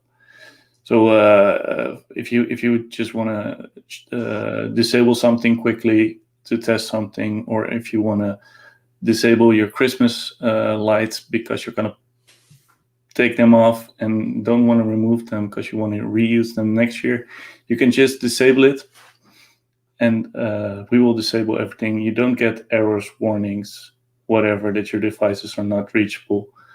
And when you're ready to set it up again, you can just enable it again. That's pretty awesome. It could also be helpful for a device that you're temporarily taking down, like your TV, because you're, I don't know, moving or something, or take it off the wall for a paint job on the wall. Then you can just disable that one. Or maybe if you have, I don't know, MyQ, and it just pops up errors in your logs, you can temporarily disable it until it's fixed, right? That works. Yeah. And then cool. I think, Bram, you want to talk about the other feature? Which one? If you there are config entries that just have one device. So if you disable the device of that config entry, we will ask you if you want to disable the config entry instead of the device, because a lot of config entries will still try to set up the device, I think, if the device is disabled and the config entry is enabled. So we advise you to disable the config entry then instead of the device. Yeah. And the kind of way how this architecturally all works together, I've been working on some new documentation. But the idea is that the way it works in Home Assistant is that you have config entries. This is when you set up a integration, right? We create a config entry. Then config entries has one or multiple devices. Those devices then again have registered entities, and those registered entities are being represented actually in the UI as entities. So this also means that if an integration is not being set up, well, actually we still know all the registration information, so we can still create an unavailable entity so that like Home Assistant keeps working and is able to like show, hey, this entity is unavailable. It means that Google or HomeKit or Amazon stays working. And so it's the new way of like really like saying like this is the way it works. So you disable config entry. It also means you disable everything underneath, right? So disabling the devices will disable the entities. And if you disable the entity entry, we will also remove that entity from Home Assistant. And then if you were to re-enable an entity or device, then currently, because Home Assistant is unable to tell that to the integration, so instead we just reload the whole config entry. So it means the config entry will, unset up itself. So it removes itself from Home Assistant, and then we set it up again, and so everything will become available as before. So, and I mean, above here, it's this is not really. I mean, this is just going to be in our developer documentation. This is really how our architecture works, and just kind of to get a overview of all the different moving parts that we have in Home Assistant. So, but yeah, if you're interested in this, stay tuned for the developer documentation that I'm definitely planning to put it in this week. It's been on my to-do list for a while, but I keep this tab open as a reminder. So.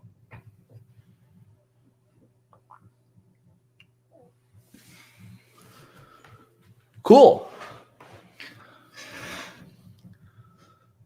Let me add Frank's stream back. Yeah, I was looking to what else is here. Well, transition times for U scenes. Kind of nice if you use scenes in Philips Hue, I guess. Oh, this might be useful. The Stage tab of the developer tools. There's now with each entity a little copy button to copy the entity ID instead of trying to select that thing. I think that is a nice detail, though, especially if you don't have like a naming scheme for your entities. And it can be quite helpful. The select selector, that's what I really like. So, yeah, we've been slowly adding more selectors to add support for blueprints, and they're being used in the service UI now. And the select selector actually will imitate how an input select works. So you can actually, when you're configuring for example, you saw this when you were configuring the color of a light, you actually have a drop down with all the different color names that are supported. That way, it's easier for a user to fill in. They don't have to look up all the possible values. It's just a drop down. Yeah. Drop down support in blueprints, essentially, right? Yes. The Universal Media Player has a lot of new capabilities, which I think, it's cool if you use that. I'm not sure. I've never used it. I'm surprised that Rahman actually had any time for this, given that he's been so busy with ZWave. Yep. But I guess he's also around the chat. I saw him a couple of times. Yep. Not anymore. Oh. And this feature I really like. This was actually added because of the new My integration. But if you now go to like integration and you click the button of adding an integration, but it was also discovered, then when you push the plus button, like you want to add one manual, it will say, hey, but you want to add Philips Hue, but we also discovered one. You want to use that one. So it will actually show you a list of previous discovered devices, which I think is really helpful because like most of the times you maybe not even realize that it was discovered at that point. That's kind of nice. And lastly, it's Code Mirror. Bram, you want to tell something about that? Well, Code Mirror had a huge update. They rewrote their entire code base. What do we use Code Mirror for? We use Code Mirror for our YAML and Yinya code editors in the front end. So if you use the YAML editor in Lovelace or the Surface Dev tools or automation editor or wherever, that's Code Mirror. And they had a major update. They rewrote everything. It should be, especially on mobile device touchscreens, should be working a lot better.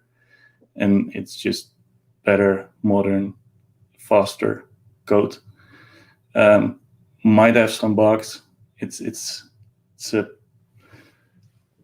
early in their development phase, but it should be a lot better.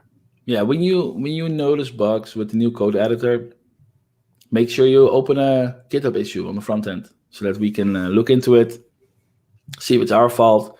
If not, we can escalate it to CodeMirror or help them fix it. They've been really responsive. Like Bram already fixed 2 bugs yesterday, I think, and within like half an hour each time, boom, it got released. So definitely report those bugs so we can fix them. Yep.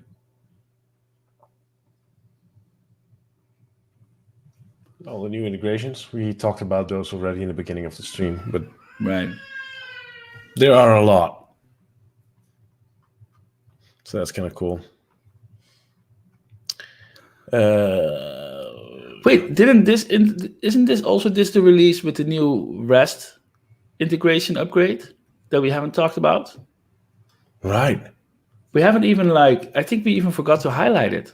Right. It's not even in the release notes, right? Oh man, this is it's really cool. It's probably, well, I'm going to say I'm going to pick it up because we're like through the release notes already. So I think so it's PR 46711. It's in here. So well, it's in the documentation, so we can show it. Oh, it's even better. Yeah. So in this release, so we realized that the way we've been setting up our REST integration is kind of silly, because if you want to extract multiple pieces of data out of a single REST response. So first of all, REST is a standard for how you structure APIs to get data from services. And for example, it could also just be that you want to fetch a file from a server. You don't even actually have to send data. You just download an XML or a JSON file, and you want to have multiple sensors based on this piece of information. Now, in the past, you would, for example, write 5 REST sensors because the data you're fetching had 5 different pieces of information. And so what would happen is that Home Assistant would actually fetch that data 5 times, each time to update a single sensor. And so then we were discussing this, and then we're we can do better. So what Bidraco did is that he actually turned it around. So previously you would define a sensor platform with the platform type REST. Instead, now under the REST key in your configuration.yaml, you will define a REST resource. So authentication, username, password, how often to fetch it, the usual REST endpoint stuff. But instead of specifying a single entity, you can now specify all the different supported domains. So there's sensor, you can specify multiple sensors, and all these sensors, they will be able to extract data from that single data endpoint that was just fetched. So you can do sensors, there's binary sensors. I think we did switch as well. Do you know, Frank? No, is it just sensor and binary sensor now? Sensor and binary sensor. Yeah. So this is going to be really cool. And actually, this is an approach that we haven't had time for yet. And if somebody wants to pick it up, yes, please.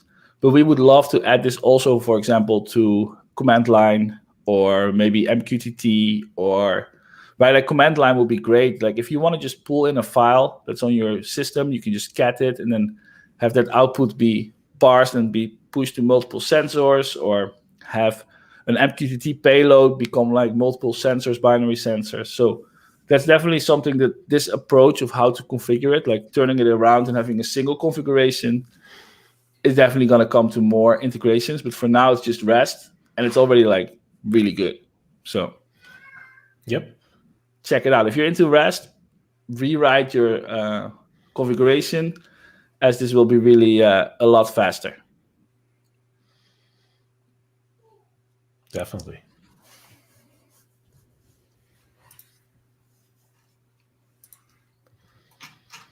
I don't know. Let's see. Is there something else still? New platforms. Oh, we have. You can now template a weather entity. I think that's cool. If you're want to create your own weather entity based on, I don't know, different values from different platforms, you want to create your own weather thing and card, you can now do so by using a template. I think that's kind of a cool addition. Yeah. Yeah. I was surprised it wasn't there yet, actually. Yeah, right. More integrations to the UI, always good. I think that's really helpful. Yeah. I actually went through all the documentation for the My button and for the new like setup instructions, and I filtered the integration list down to every integration that can be set up through the UI, because that would like be candidates for that, right? And I was surprised how many integrations actually already work via the UI. It's like it doesn't feel that long time ago that we start doing it. Like at least pushing for it and making Right. it a real thing. And I was actually surprised it's that many. How many is it? I think it was around 270 or something. I'll actually look it up. We go from The list There's is a- long in the UI. it's 257. Right. So that means that if you open up, like you hit the add button in Home Assistant to add an integration, that list you can scroll through is already 257 entries long. That's crazy. that's a pretty huge list. It also, I mean, we have 1,800 different integration and services right now in Home Assistant. So 250, I mean, that we're making progress, right? And it also means what I also think is nice, that all those 250 that have config flows generally also have code owners. They have been updated recently. They are using modern integration techniques to be efficient and secure. So it's good. Yep.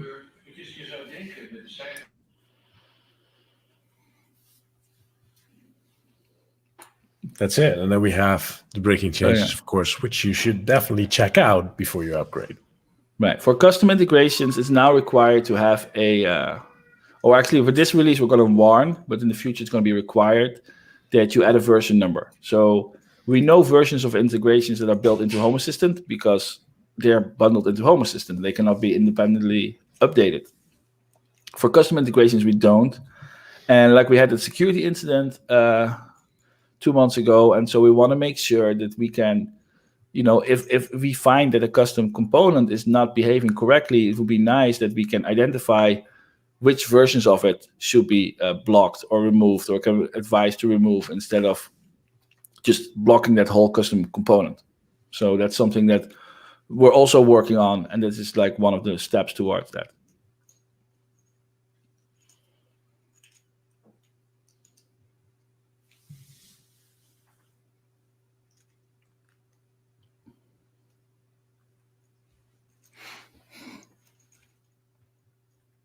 Yeah, a bunch of stuff was removed. Yeah, most of them are replaced, or APIs are gone, or Yeah. So sad to see some go, but the 30 new ones make it up, I guess. Definitely. Right. So we're actually nearing the end. I mean, given that we kind of like picked 2 hours for this, but are there like any questions? Like we can do like anything at all. Yeah.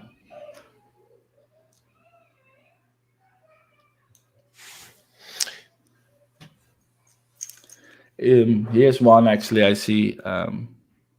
Is there a way to find integration in Platinum level that supports local push?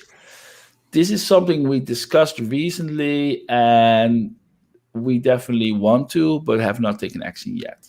So I think one of the things moving, like we have so much information in Home Assistant about what vendors, how they build their APIs, right? So obviously local is what we want, so that you don't rely on a cloud and they cannot cut it off easily. And then of course local push is always better than local polling because it's faster. And we don't really show this information. We have so much information available about this, and I think we should make it more visible on the website, make it more visible inside Home Assistant, so that we can actually educate users in like, hey, this is a good product, or this is probably a product that is going to bite you in the ass if you're not paying for their cloud, because clouds cost money, and so you can just have a product that has a limited free cloud, for example. So yeah, that's definitely Robin Smitsrod. Not possible right now, but it's on a to-do list. I'm not going to give any timelines because every day is new. But yeah, it's definitely something we're looking at. We've been shuffling the data already that is needed for that, and between the integrations and the documentation, and trying to sync those up in order to get like the facts straight. So there's progress there, but Yeah, it still needs to be represented in some way. definitely. Here's Tom Nass is asking, no plans for sorting automations in like folders. Actually, we have a lot of sorting already built in, because if you open a area, it will show all automations that are impacting devices that are in that area. Same for scripts, it will highlight, and scenes.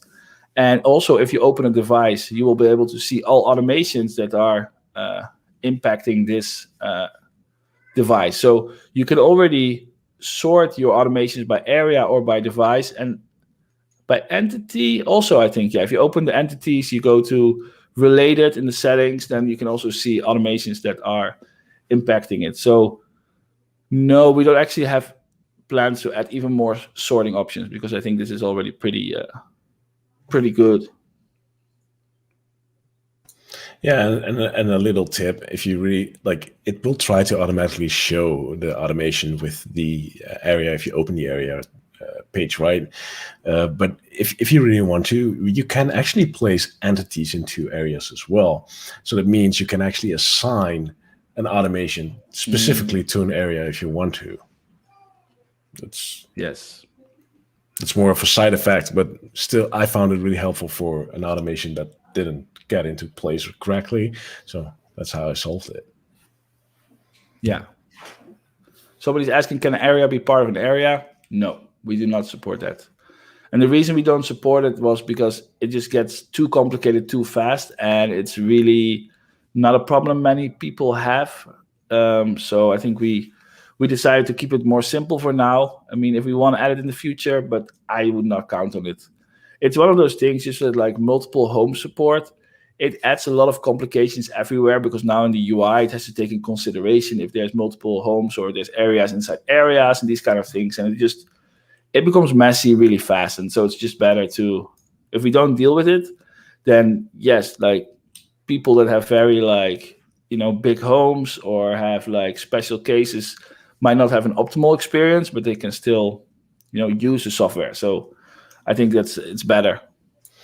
Yeah, and adding support for those like specific use cases will add like a lot of maintenance to the platform, right? Yeah. A lot of things to keep in mind every time you change something, and that just slows down the whole process as well. Yeah, definitely. Mm-hmm. This is a question I can answer pretty quick. How often do Go translations go into release? I mean, every release. Yeah, every release has the latest translations. Yep. So, and if you run nightly, then it will run. We update the translations before we do a nightly build. Yep. Well, that's just core, but of course. But oh, that's true. That's true. It's only core. Yeah.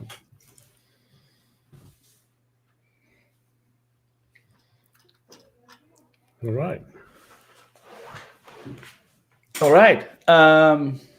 So Robbie just said he tweeted out a poll on Twitter if you to see how many people have more than one instance, and if so, why. So if you want to like have us know more about it, you can check our poll on Twitter. I mean, should we wrap up, Frank, Bram? let's do it. Yeah. So It's 2 hours. yeah. Oh my. My oh my. Yeah, so just to recap, definitely check out My Home Assistant.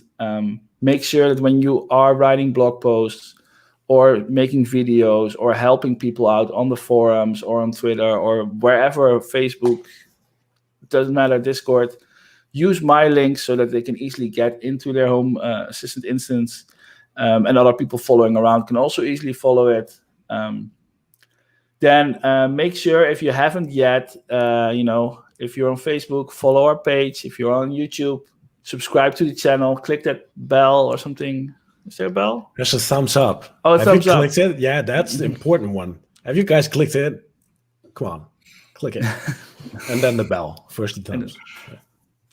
You have 3, right? You have the like, the subscribe, and the notify. All right. Likes. No, like is Facebook, right? No, you can It's like a subscribe. video. You can Thumbs like- up. You can subscribe on the channel, and you can get notified of new uploads of the channel, right? Right. So you have to do 3 things I on see a YouTube. lot of those from my daughter, so I know it. I blocked YouTube for my son because the content quality is just too bad. Plus, I fucking hate Blippi. Fucking hell. Okay. Don't you guys have YouTube Kids? Yeah, but there's still a lot of crap on it too. Yeah, that's true. YouTube but it's Kids not is- that bad. Do you use YouTube Kids for your daughter too, Frank? Yes. Yeah. Yeah, both Lily and Flynn. Yes. No, my it's too less content for her. All right. Yeah. That's a matter of choice, right? Or not Yeah, giving but them choice. it's a problem. She watched YouTube before YouTube Kids got introduced, so stepping back is hard, right? That's But they're coming up with YouTube Teens now, so hopefully that works. Yeah. No, I mean, maybe I should check out YouTube Kids. I mean, he has always been to the normal YouTube app, and I know we have Disney Plus, we have Netflix, and actually, Netflix in the Netherlands had Paw Patrol. That was great. They don't have in the US, so that sucks. But yeah, I think the message is like hit the thumbs up if you haven't done it yet down there. yes, and if you have kids, don't put them on YouTube. Right. But please subscribe. Yes, definitely. All right. That's it, I guess. Yeah. Can we do the My Home Assistant Oh, yes, animation? yes. And then, Yes. because it's just beautiful. Enjoy the buttons in My Home Assistant, guys. Enjoy the release. Boom. Thanks all for tuning in. Yes, see you next time.